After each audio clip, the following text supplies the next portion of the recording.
everyone, welcome to my channel. Thank you for being here today. I'm really excited to be sharing with you 8 slow living and minimalist tips that I myself have either tried and have really enjoyed, felt them to be extremely beneficial, or I'm going to be trying alongside you in 2021.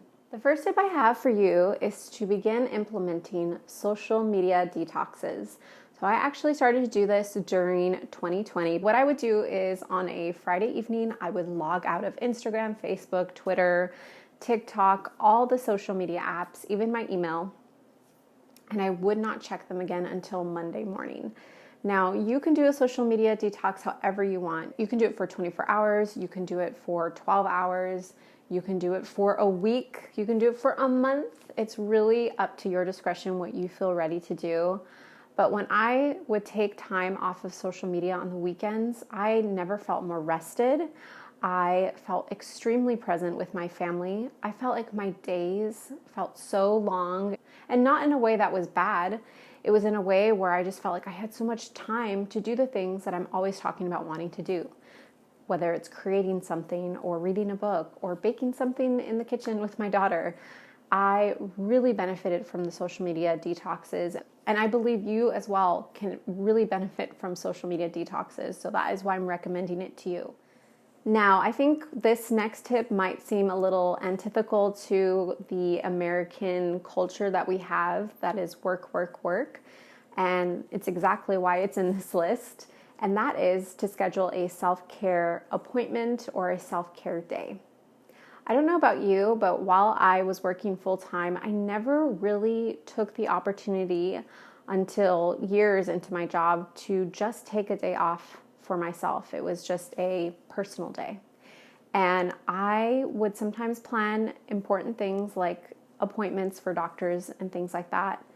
But I also realized that sometimes it's important not to plan anything. So if you are working full-time, maybe you have kids, maybe you just feel like you never really get a minute to yourself, I highly recommend scheduling in a self-care day. And if you can't do an entire day, do a self-care appointment. The reason why I say to schedule the self-care day is because I want you to treat it like an appointment, like something that you have to be at, that you've committed to. For your self-care day, do whatever you want, whatever gives you joy, whatever rejuvenates and refreshes you, whatever brings you lightness and peace.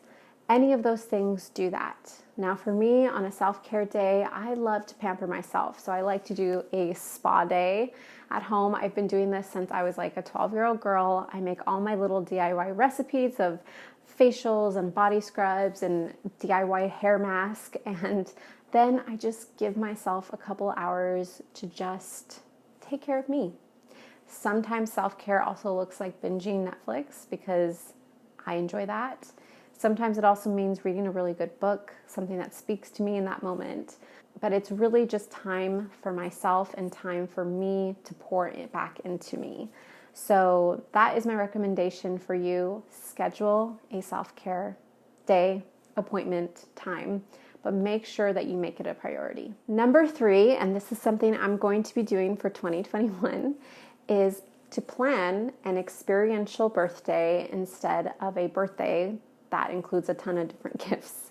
So for my birthday this year, I'm turning 31. I am actually, my mom is gifting to me a little weekend getaway up to this goat farm in Northern California, or Central California, I should say. And I'm so excited. I've never been there. It's on this like cute little cottage. My family and I are all going. The intention behind my birthday this year is just to be present with my family, to rest and to vacate a little bit, and to just enjoy being out of the city. That's probably the thing I'm most looking forward to. So if you can, plan an experience instead of creating a birthday where you expect a lot of gifts. Now, if you are planning your birthday and you do want a lot of gifts, I just recommend being intentional with the gifts that you're bringing into your home and the items that you're asking for. So there's no harm in asking for gifts. I don't want to demonize gifts in any way, but I do want to bring a consciousness to how we consume. In the event that you can plan an experiential birthday over a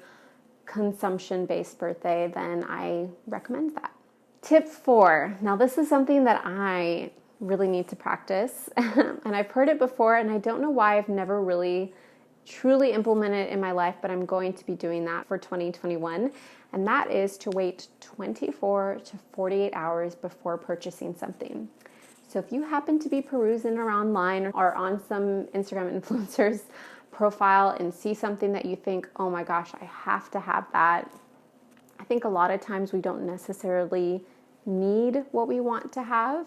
Obviously, there are times when we do need things, and there's no shame in buying what you need or even treating yourself once in a while. But I want to continue to practice conscious consuming.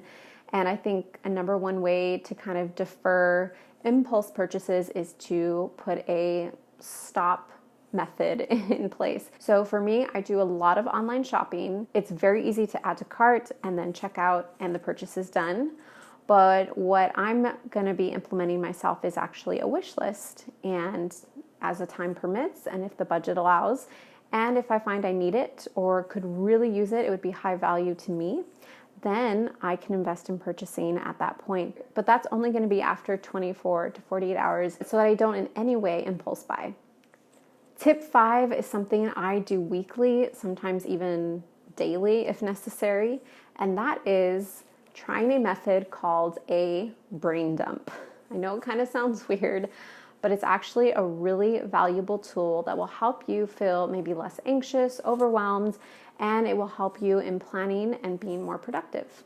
How I complete brain dumps is I weekly, mostly every Sunday, will sit down and just make a bullet pointed list of all the things that come to mind. There's so many different things that I feel that I'm responsible for, whether it's work related, home related, personal, and I write everything out, right? That massive, and make that massive brain dump. I no longer feel like I have to reserve the space in my brain to remember it because it's on paper now. Or you can easily do this electronically. I just happen to enjoy writing out my list. And I write out my brain dump. Sometimes I'm like, what am I supposed to be doing this upcoming week? What is coming up this week? And so I actually have this PDF prompt that I will have linked down below that basically helps you, it helps prompt you into remembering different items and things that you may need to be completing. I think that's the most beneficial thing about brain dumps is that they really help me not feel overwhelmed and they really help me on my minimalist journey of just simplifying my life. So highly recommend that you give it a try. Tip 6 is to plan for quarterly decluttering sessions in your home. So if you find that clutter somehow creeps back into your home, I know it does for our family. We get gifted things, we buy things, and then before we know it, we have exponentially more stuff than we initially had. And the way that I just continue to maintain a number of items in our home that I feel comfortable with and not totally overwhelmed by is by doing seasonal declutters. So we do one in the spring, in the summer, fall, winter, and just doing it 4 times a year really does help, I think, in maintaining less clutter, but it also just kind of keeps a rhythm of that practice of decluttering and being more minimal. If you feel like a seasonal declutter would be a bit too much, you can do it annually, you can do it twice a year, biannual. It's really up to you and what your lifestyle requires. I think for us, we usually do seasonal decluttering, and I find that works best for our family. Before I tell you the 7th tip, I have to have a full disclosure moment with you guys. I came out last year in 2020 with the commitment and the video that I was going to have a low buy year for 2020. And I'm just going to tell you guys that I epically failed. Like 2020, I don't think anything went as planned. I don't know about you guys, but it definitely did not go as planned for me. So my 2020 low buy year was a complete failure, okay? But what I did find was that I was able to do mini low buy challenges. I went actually a couple of months and even a couple weeks where I challenged myself to not purchase anything and I stuck to it. So I think I completed two months of no purchasing at different points throughout the 2020 year. So that is my tip for number 7 is if you can't complete a low buy year, like I did, like I failed to do, my recommendation to you is to try a low buy challenge.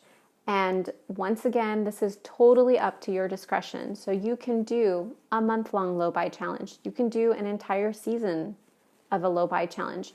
You can do a week. You can do 2 weeks. You can do 2 months, 60 days, 90 days, whatever it is, you get to choose it. It's up to you. If this is a more attainable goal for you, then let's say an entire year of no purchasing things, then do that. Do what is attainable and what works for you.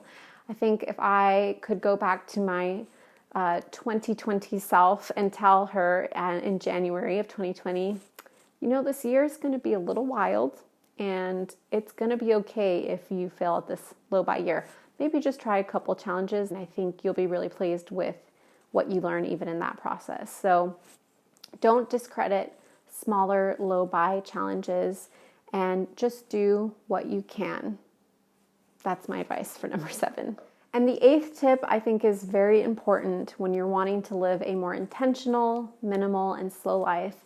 And that is to stop comparing yourself to the Joneses. When you're trying to live a minimal, slow, and intentional life, one of the major practices is just being content with the things that you already have. And one of the main deterrents in feeling content with your life is comparing yourself to others, comparing yourself to people who you feel have it better off than you do, or have nicer things, or have the thing that you really want but you can't get or can't afford, or whatever it may be. So I just find that there are times where I see people that are my age who are buying homes, and I'm thinking that is not even remotely in the cards for my husband and I. And instead of comparing myself to them, I have to take a step back and realize I have a home. I might be a renter for my whole life, but I have a place to call home, and I'm safe here, and I have a good home with a good family. And so in that, I practice gratitude and contentment, and the comparison ends there. As you continue to journey on into a slower, more minimal, and intentional lifestyle, I think this last tip here, to stop comparing yourself, is probably the most important tip of all, because it's really a tip about your mindset and how you view yourself and how you view the world. So that is my final and 8th tip. Don't compare yourself to others.